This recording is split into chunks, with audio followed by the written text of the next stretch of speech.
Armenia کا بادشاہ ہیشون جب پیش قدمی کرتے ہوئے آگے بڑھے گا، اس سمت آئے گا، تو اس کی پہلی کوشش یہی ہوگی کہ جو پہلا درہ آتا ہے اس کے ذریعے وہ ہمارے علاقے میں داخل ہو جائے گا۔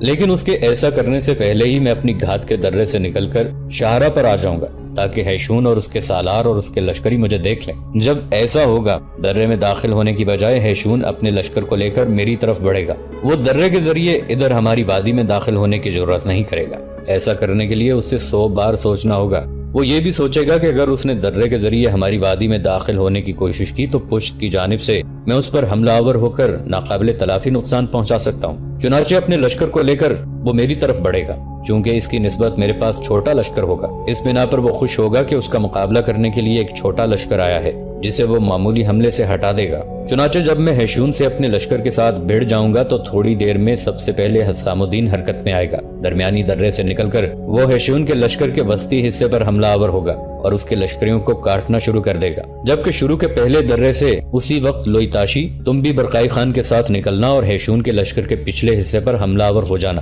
اس طرح جب 3 مختلف مقامات سے ہیشون پر ضرب لگائیں گے تو میں تم لوگوں کو یقین دلاتا ہوں ہیشون زیادہ دیر تک ہمارا مقابلہ کرنے کی بجائے شکست قبول کر لے گا اور بھاگ کھڑا ہوگا۔ یہاں تک کہنے کے بعد منصور رکا، کچھ سوچا، پھر اپنے سالاروں کو مخاطب کر کے کہنے لگا، جو کچھ میں نے کہا ہے اگر اس میں کسی کو شک ہو یا کوئی اعتراض کرنا چاہے تو اجازت ہے۔ جب کسی سالار نے اٹھ کر اس منصوبہ بندی کے خلاف آواز نہ اٹھائی تب منصور بن احمد نے خوشی کا اظہار کیا۔ اس کے بعد آرمینیا کے بادشاہ ہیشون پر ضرب لگانے اور شکست کی صورت میں اس کا تعاقب کرنے سے متعلق گفتگو ہونے لگی۔ اسی روز برقائی خان کی طرف سے خاصا بڑا لشکر آرمینیا کے بادشاہ پر ضرب لگانے کے لیے پہنچ گیا تھا۔ منصور بن احمد، حسام الدین اور دیگر سالاروں نے اس روز لوئی تاشی کے ہاں کھانا کھایا۔ 2 دن بعد مخبروں نے خبر دی کہ ہیشون اپنے لشکر کے ساتھ پہنچ گیا ہے، لہٰذا منصور بن احمد اور دیگر سالار حرکت میں آئے اور جو منصوبہ بندی منصور بن احمد نے کی تھی اس منصوبہ بندی کے تحت وہ اپنے درے میں گھات لگا کے بیٹھ گئے۔ آرمینیا کا بادشاہ ہیشون جب ان دروں کے قریب پہنچا تو منصور بن احمد کا اندازہ درست ثابت ہوا۔ اس نے پہلے درے کے ذریعے ہی ان وادیوں میں داخل ہو جانا چاہا جن وادیوں میں فراتاتار کی بستیاں تھیں، لیکن اسی لمحے اپنے درے سے نکل کر منصور بن احمد شاہراہ پر آ گیا۔ تب ہیشون اور اس کے سالار چونکے تھے۔ انہوں نے یہ سوچا تھا اگر انہوں نے درے میں داخل ہونا تھا تو جو لشکر شاہراہ پر نمودار ہوا ہے وہ ان کی پشت پر حملہ آور ہو جائے گا اور ہو سکتا ہے ان کے سامنے ایسے کئی لشکر آئیں جو ان کے لیے نقصان کا باعث بن جائیں۔ چنانچہ درے کے ذریعے وادیوں میں داخل ہونے کی بجائے وہ آگے بڑھنے لگے تاکہ منصور بن احمد پر ضرب لگائیں۔ منصور بن احمد نے جب دیکھا کہ آرمینیا کا بادشاہ ہیشون اندر وادیوں میں داخل ہونے کی بجائے اس کی طرف پیش قدمی کرنے لگا ہے، تب اس نے اپنے لشکر کو تھوڑا سا آگے بڑھایا اور جس درے میں حسام الدین تھا اس درے سے ذرا قریب ہو کر جب حملہ آور ہونے کے لیے ہیشون مزید قریب ہوا تب اپنے لشکر کے ساتھ منصور بن احمد نے ایک عجیب جذبے اور ولولے کے تحت تکبیریں بلند کی تھیں۔ اس کے بعد اس نے ہیشون کے لشکر پر حملہ آور ہونے میں پہل کرنے کا ارادہ کر لیا اور اس مقصد کو حاصل کرنے کے لیے وہ مزید آگے بڑھا۔ پھر وہ ہیشون کے لشکر پر مایوسی اور شکست کے بھمر کھڑے کرتے بھڑکتی آگ کے شعلوں، آلام کے گہواروں کے خلش کی طرح حملہ آور ہو گیا تھا۔ منصور بن احمد کا یہ حملہ اتنا تیز تھا کہ ہیشون کے لشکر کو جو منصور بن احمد کے لشکر سے کئی گنا بڑا تھا روک دیا گیا تھا۔ اسی لمحے حسام الدین بھی حرکت میں آیا۔ حسام الدین کے ساتھ ہی ساتھ لوئی تاشی بھی تکبیریں بلند کرتا ہوا یرقائی خان کے مہیا کردہ لشکر کے ساتھ حملہ آور ہو گیا تھا۔ کچھ دیر تک ہولناک رن پڑا۔ آرمینیا کا بادشاہ 3 مختلف جگہوں سے حملہ آور ہونے کی اس منصوبہ بندی کو زیادہ دیر برداشت نہ کر سکا، یہاں تک کہ ہیشون نے شکست قبول کی اور بھاگ کھڑا ہوا۔ منصور بن احمد، حسام الدین اور لوئی تاشی نے ہیشون کا تعاقب شروع کر دیا تھا۔ تعاقب کے دوران بھی ہیشون کے بہت سے لشکریوں کو موت کے گھاٹ اتار کر اس کے لشکر کی تعداد کو مزید کم کیا گیا تھا۔ اس کے بعد بچے کچے لشکر کو لے کر ہیشون آرمیا کی طرف بھاگ گیا تھا۔ تعاقب ترک کر کے جب منصور بن احمد اس جگہ پہنچا جہاں جنگ ہوئی تھی اور جہاں اپنے پڑاؤ کی ساری چیزیں ہیشون چھوڑ کر بھاگ گیا تھا، ابھی منصور بن احمد اپنے گھوڑے سے اتر کر کھڑا ہی ہوا تھا اور حسام الدین اور لوئی تاشی بھی اس کے پاس آئے کہ ایک لشکری بھاگا بھاگا آیا اور منصور بن احمد کو مخاطب کر کے بولا، امیر، ایک بہت بڑا حادثہ پیش آ گیا ہے۔ ہمارے ہاں جو ہلاکو خان کی بیوی دوغوزہ خاتون کی چھوٹی بہن نے قیام کر رکھا تھا وہ اس جنگ کے دوران بری طرح زخمی ہوئی ہے۔ وہ شخص اپنی بات پوری نہ کر سکا، اس لیے کہ غور سے اس کی طرف دیکھتے ہوئے منصور بن احمد نے پوچھ لیا، وہ لڑکی کہاں اور کیسے زخمی ہوئی؟ اس پر وہ لشکری پھر بولا اور کہنے لگا، قبیلے کی بہت سی لڑکیوں کے ساتھ وہ بھی لشکر میں شامل تھی۔ مجھے بتایا گیا ہے اس نے اور آرمینیا کے بادشاہ کی بیٹی کیتھرین نے باقاعدہ طور پر جنگ میں حصہ لیا ہے۔ جہاں تیر اندازی کرنا پڑی وہاں انہوں نے تیر اندازی کی، اور ساتھ ہی ساتھ وہ لشکریوں کو پانی بھی پلاتی رہی تھی، اس لیے کہ ہمارے قبیلے کی بہت سی لڑکیاں یہی کام کر رہی تھیں۔ بتانے والے نے مجھے بتایا ہے کہ اس دوران دشمن کے کچھ تیر اندازوں نے تیر اندازی کی، جس کی بنا پر کئی تیر ہلاکو خان کی بیوی دغودا کی چھوٹی بہن سمیرہ کو چھلنی کر گئے، اور اب وہ زندگی اور موت کی کشمکش میں مبتلا ہے، جبکہ طبیب اس کے زخموں کی مرہم پٹیاں کرنے میں مصروف ہیں۔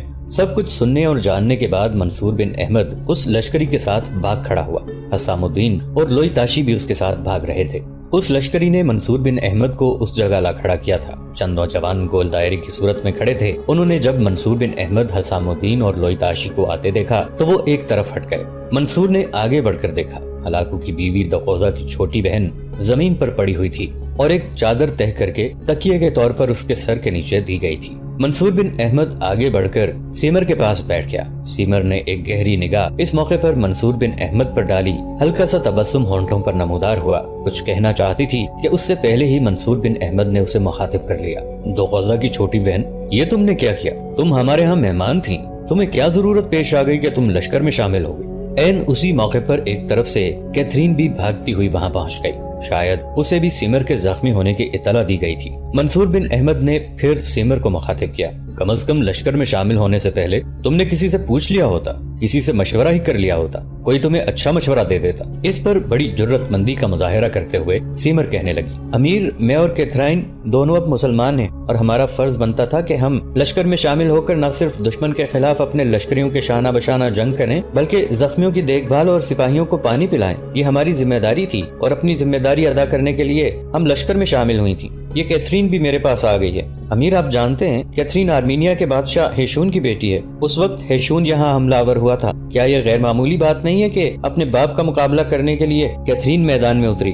بھی میرے ساتھ دشمن کے خلاف تیر اندازی کے ساتھ ساتھ مشکیزہ گلے میں ڈالے اپنے پیالے سے لشکریوں کو پانی پلا رہی تھی۔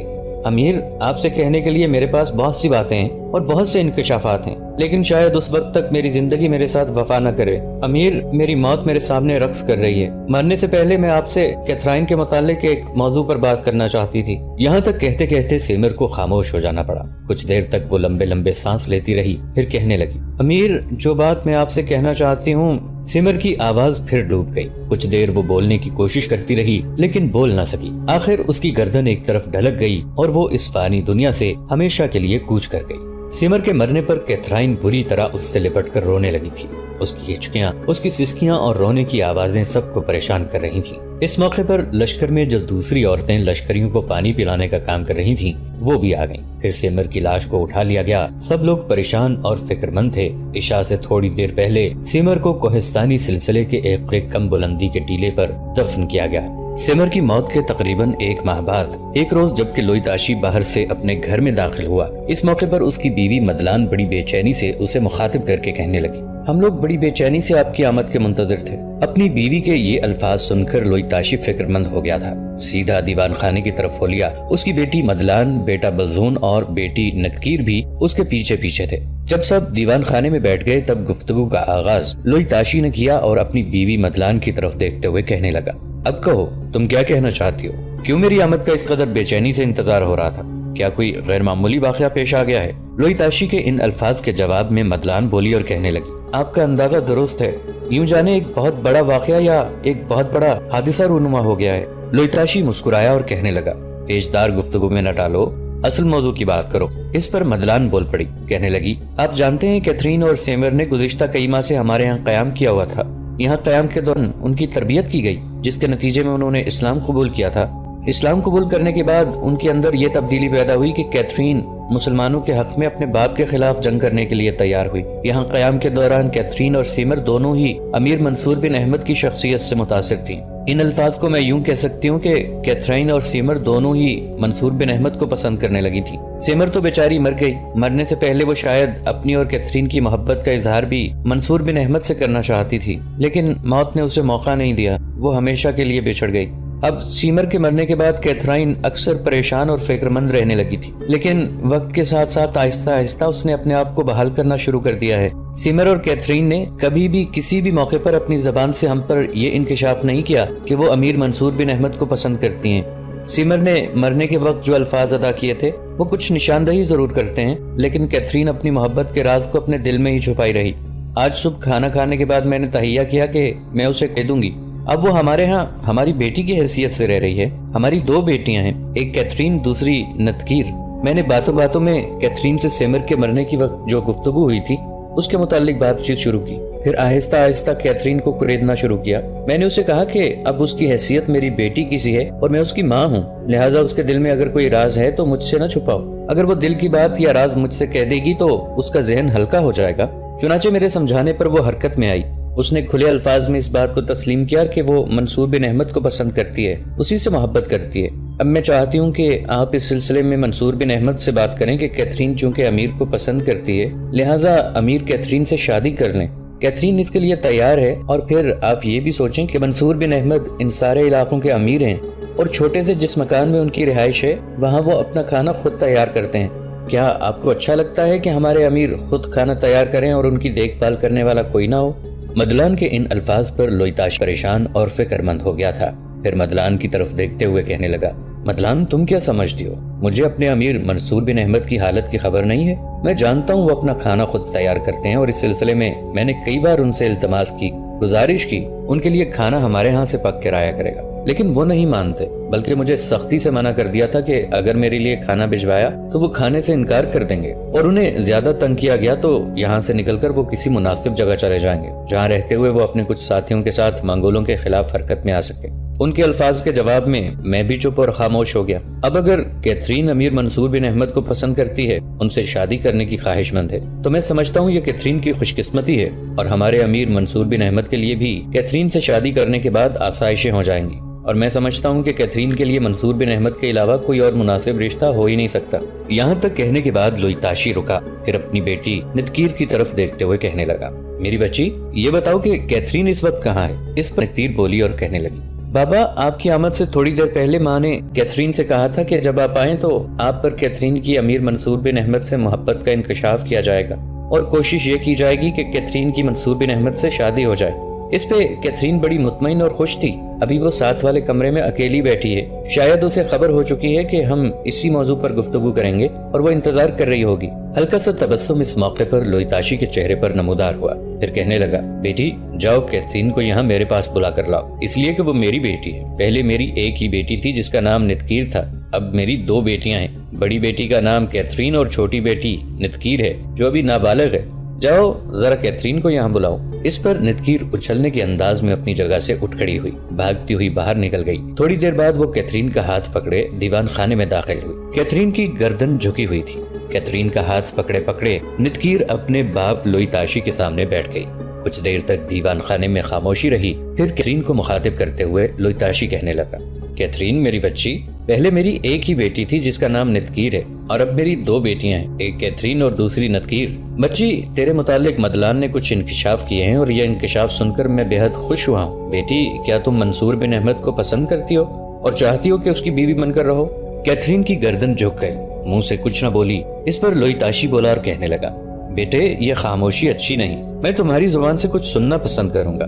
بچی یہ بھی خیال رکھنا، منصور بن احمد جو کبھی بغداد کے لشکریوں کا نائب سالار اعلیٰ ہوا کرتا تھا، اب وہ یہاں گوشہ نشینی اور عزلت نشینی کی زندگی بسر کر رہا ہے، اپنا کھانا خود تیار کرتا ہے۔ کئی مواقع پر میں نے پیشکش کی کہ اس کا کھانا ہمارے ہاں سے تیار ہو کر جائے گا، لیکن منصور بن احمد نے میری اس پیشکش کو رد کر دیا اور مجھے منع کر دیا۔ منصور بن احمد جب اپنا کھانا خود تیار کرتا ہے تو یوں جانو میرا دل دکھتا ہے، میرے دل کے اندر چنگاریاں اٹھتی ہیں کہ اتنے لشکریوں کا سالار اعلیٰ اور ان علاقوں کا امیر اور اپنا کھانا خود تیار کرے۔ بیٹی وہ دکھی بھی ہے اس لیے کہ بغداد کے اندر اس کے ماں باپ، بہن بھائی، عزیز و اقارب اور سب قریبی رشتہ دار موت کے گھاٹ اتار دیے گئے ہیں۔ اب اپنے خاندان میں وہ اکیلا بچا ہے، اور یہ ایسا دکھ ہے جس نے اس کے ہونٹوں کی ہنسی چھین رکھی ہے۔ بیٹی میں تمہارا فیصلہ صاف الفاظ میں سننا چاہتا ہوں تاکہ کل کو کوئی ابہام یا شک ابھر کر سامنے نہ آئے۔ لویتاشی کے ان الفاظ کے جواب میں کیتھرین نے آہستہ آہستہ اپنی گردن سیدھی کی، لویتاشی کی طرف دیکھا، پھر کہنے لگی، بابا میں آپ سے کوئی چیز چھپاؤں گی نہیں۔ میں اور سمر دونوں ہی امیر کو پسند کرنے لگی تھی، اور ہم دونوں نے تہیہ کر لیا تھا کہ ہم دونوں امیر سے شادی کر لیں گی اور ان کی بہترین خدمت کریں گی، اور بغداد کے سقوط کی وجہ سے انہیں جو دکھ اور غم ملے ہیں وہ بھلا کے رہیں گی۔ لیکن برا ہو وقت اور حالات کا، سمر بیچاری خود ہمیشہ کے لیے کوچ کر گئی۔ اب میری زندگی کی سب سے بڑی خواہش ہے کہ میں منصور بن احمد کی زندگی کی ساتھی بنوں اور ان کے غم اور دکھ میں ان کی شریک کار بن کر رہوں۔ یہاں تک کہنے کے بعد کیتھرین جب خاموش ہوئی تب بے پناہ خوشی کا اظہار کرتے ہوئے لوئی تاشی بولا اور کہنے لگا، میری بیٹی، میری بچی، اگر یہ بات ہے تو مطمئن رہو، میں آج ہی تمہاری محبت کے سلسلے میں امیر سے بات کروں گا۔ اب تم سب لوگ اٹھو، کھانا لگاؤ تاکہ کھانا کھائیں۔ اس پر لوئی تاشی کی بیوی مدلان، کیتھرین، بلزون، نتکیر سب دیوان خانے سے چلے گئے۔ اسی روز فرا تاتار قبائل نے جو جگہ جگہ مسجدیں تعمیر کی تھیں، ان میں سے ایک سے منصور بن احمد جب مغرب کی نماز ادا کرنے کے بعد نکلا تو لوئی تاشی بھی اس کے پیچھے پیچھے ہو لیا۔ مسجد سے تھوڑے سے فاصلے پر لوئی تاشی نے پیچھے سے منصور بن احمد کو پکارا، امیر ذرا سنیے، میں ایک انتہائی اہم موضوع پر آپ سے گفتگو کرنا چاہتا ہوں۔ منصور بن احمد رک گیا۔ لوئی تاشی قریب آیا اور منصور بن احمد کو مخاطب کر کے کہنے لگا، امیر، میں نے راستے میں گفتگو کے لیے آپ کو روک لیا ہے، آپ برا تو نہیں مانیں گے؟ منصور بن احمد مسکرایا اور بولا، برا ماننے کا جذبہ مجھ میں نہیں ہے، تم بے فکر رہو، کہو کیا کہنا چاہتے ہو۔ لوئی تاشی کو کچھ حوصلہ ہوا، وہ کہنے لگا، امیر، میں آپ پر یہ انکشاف کرنا چاہتا ہوں کہ کیتھرین اور سیمر دونوں ہی آپ کو پسند کرنے لگی تھیں۔ سیمر تو بیچاری ہمیشہ کے لیے یہاں سے کوچ کر گئی ہے اور مرنے سے پہلے وہ آپ پر ایک انکشاف بھی کرنا چاہتی تھی۔ شاید یہ انکشاف کیتھرین اور اپنی محبت کا تھا، لیکن موت نے اسے مہلت نہ دی اور وہ کوچ کر گئی۔ امیر، آج اس سلسلے میں میری بیوی نے کیتھرین کو کوریدا۔ کیتھرین اپنی محبت کو چھپائے ہوئے راز بنائے ہوئے تھی۔ جب میری بیوی نے اس کو کوریدا، ماں بن کر اس سے گفتگو کی، تب کیتھرین نے اس بات کا اعتراف کیا کہ وہ امیر منصور بن احمد کو پسند کرتی ہے اور امیر سے شادی کرنے کی خواہش مند ہے۔ اس لیے میں چاہتا ہوں آپ کیتھرین سے شادی کر لیں۔ اس طرح کیتھرین کے ساتھ متاہلانہ زندگی بسر کرتے ہوئے آپ بہتر انداز میں کارگزاری کا مظاہرہ کر سکیں گے۔ منصور بن احمد نے اس موقع پر کچھ سوچا، پھر ایک گہری نگاہ اس نے لوئی تاشی پر ڈالی اور کہنے لگا، لوئی تاشی، تمہارا کہنا درست ہے، کیتھرین کا شکریہ کہ وہ مجھے پسند کرتی ہے، لیکن میں تم پر انکشاف کروں کہ میں پہلے سے شادی شدہ ہوں اور میں 2 بیویاں رکھنے کا قائل نہیں ہوں۔ چونکہ میں شادی کر چکا ہوں لہٰذا اور شادی نہیں کروں گا۔ منصور بن احمد کے یہ الفاظ سن کر لوئی تاشی دنگ رہ گیا تھا۔ منصور بن احمد کو مخاطب کر کے کہنے لگا، امیر، اگر آپ شادی شدہ ہیں تو پھر آپ کی بیوی کہاں ہے؟ کیا وہ زندہ ہے؟ ہلکا سا تبسم اس موقع پر منصور بن احمد کے چہرے پر نمودار ہوا اور کہنے لگا، لوئی تاشی، میں شادی شدہ ہوں اور میری بیوی زندہ ہے اور میری بہترین خدمت کرنے والی ہے۔ میری طرف سے کیتھرین کا شکریہ ادا کرنا اور اس سے جا کے کہنا کہ میں شادی شدہ نہ ہوتا تو ضرور اسے اپنی زندگی کا ساتھی بنا لیتا، اس لیے کہ وہ ایک ایسی خوبصورت، پرکشش اور اعلیٰ شخصیت کی لڑکی ہے جو جس شخص کی بیوی بنے گی اس کی زندگی کو سنوار کے رکھ دے گی۔ منصور بن احمد کی یہ گفتگو سن کر لوئی تاشی بیچارہ بڑا پریشان اور فکر مند ہوا، اس کے آگے وہ کچھ نہ کہہ سکا۔ پھر منصور بن احمد اسے سلام کرتے ہوئے اپنی رہائش گاہ کی طرف چلا گیا، جبکہ لوئی تاشی بھی مڑا اور اپنے گھر کا رخ کر لیا۔ لوئی تاشی گردن جھکائے اپنے گھر میں داخل ہوا، چونکہ وہ بتا کر گیا تھا کہ امیر منصور بن احمد سے کیتھرین کے سلسلے میں بات کرے گا، لہٰذا جب وہ پریشان اور بکھرا بکھرا گھر میں داخل ہوا اور سیدھا دیوان خانے کی طرف گیا، تب اس کی بیوی مدلان اور بیٹی نتکیر اور کیتھرین بھی دیوان خانے کی طرف گئیں اور لوئی تاشی کے سامنے بیٹھ گئیں۔ اس موقع پر گفتگو کا آغاز مدلان نے کیا اور لوئی تاشی کو مخاطب کر کے بولی، آپ نے امیر منصور بن احمد سے کیتھرین کے سلسلے میں بات کی؟ لوئی تاشی اداس اور افسردہ تھا، اس نے ایک گہری نگاہ باری باری سب پر ڈالی، پھر کہنے لگا، میں نے منصور بن احمد سے بات کی ہے، اس پر یہ بھی انکشاف کیا ہے کہ کیتھرین ہی نہیں سیمر بھی اسے پسند کرتی تھی، اور یہ بھی کہا ہے کہ کیتھرین امیر کی زندگی کے ساتھی بننا چاہتی ہے، لیکن منصور بن احمد نے انکار کر دیا اور اس کا کہنا تھا کہ وہ پہلے سے شادی شدہ ہے اور دوسری بیوی رکھنے کا وہ خواہش مند نہیں۔ یہ الفاظ سن کر کیتھرین کا چہرہ پیلا ہو گیا تھا، چہرے پر اداسیاں اور افسردگیاں نظر آنے لگی تھی۔